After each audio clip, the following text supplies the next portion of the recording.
तर बीपी वाढल्यामुळे अचानक दृष्टी जाणे हा एक प्रकार असतो. त्याच्यामध्ये आपण सेंट्रल रेटिनल आर्टरी ऑक्लुजन म्हणतो, ज्याच्यामध्ये आपली जी रक्तवाहिनी आहे, मेन रक्तवाहिनी जी डोळ्याला रक्त पुरवठा करते ती बंद पडते.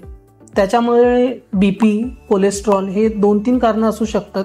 त्याच्यामुळे ते अचानक, आणि अशा वेळेस पेशंटचं अचानक दिसायचं बंद होतं. म्हणजे तुम्ही काही काम करताय, घरात आपलं रोजचं काम करताय आणि अचानक दिसायचं बंद होतं. तर अशा वेळेस ब्लड प्रेशर चेक करणे किंवा डॉक्टरांना भेटणे एक इम्पॉर्टंट गोष्ट आहे. लगेच त्याच दिवशी भेटले तर त्याचं ट्रीटमेंट होणं शक्य आहे.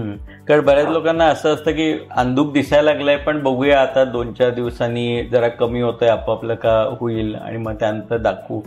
पण मला वाटतं सगळ्यात महत्त्वाचं आहे की तुम्हाला जर दिसण्याला काही प्रॉब्लेम अचानक जाणवं लागला असेल तर नक्कीच काहीतरी आजार डोळ्यामध्ये व्हायला लागलाय. आणि सगळ्यात आजाराला थोडं थांबून ट्रीटमेंट होईलच असं नाही. लगेच जर ते डॉक्टरांच्याकडे पोचले तर कदाचित त्यांची ट्रीटमेंट लवकर आणि चांगली होण्याची शक्यता असते.